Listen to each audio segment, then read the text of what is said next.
In this reimagined timeline, the RMS Titanic still sails from Southampton on April 10th, 1912, but the world she moves through is not quite the same. Her steel plates shimmer with an experimental alloy created by a young engineer named Jonathan Hale, an outsider whose ideas were considered too radical for the shipbuilding industry.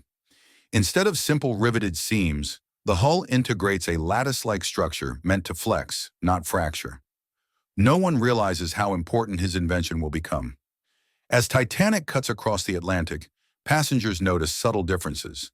The ship seems strangely quiet, as if the engines hum with more precision than power.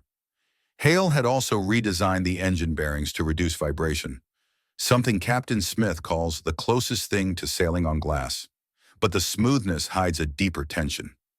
Wireless operators Jack Phillips and Harold Bride begin picking up unusually strong iceberg warnings. They receive the same messages as in real history, but in this version, a rare atmospheric phenomenon amplifies the signals, making them harder to ignore. Phillips, overwhelmed with passenger messages, still hesitates, but Bride insists they warn the bridge.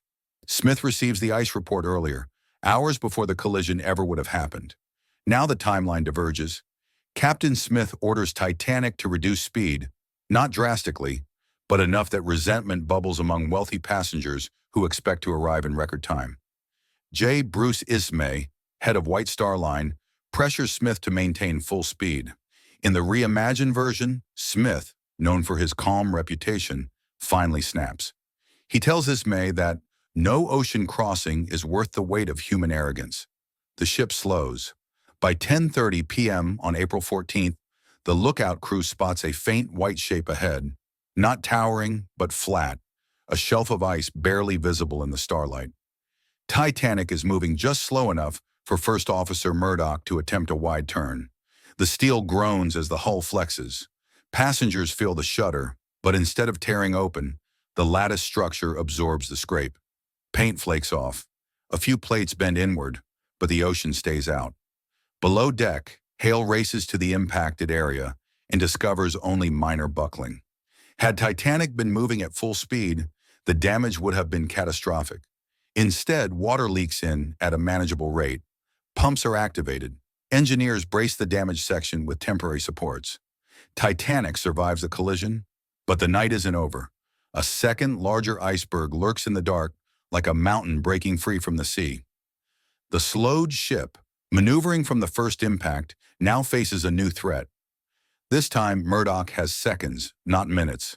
His order echoes across the bridge. "Hard to starboard!" Titanic groans under the stress, turning sharper than she was ever designed to. Hale's flexible hull design again proves its worth. Metal strains but does not crack.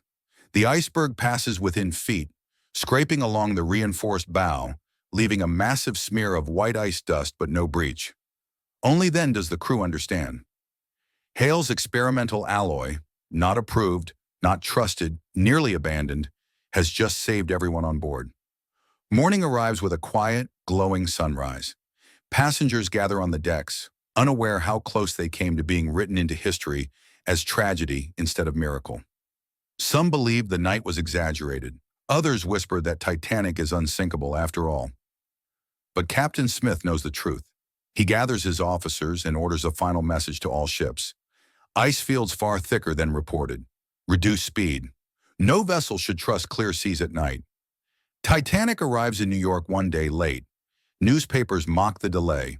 Only a handful of engineers praise the decision that saved thousands of lives. And in this alternate world, the Titanic becomes known not for its sinking, but for the night it refused to die.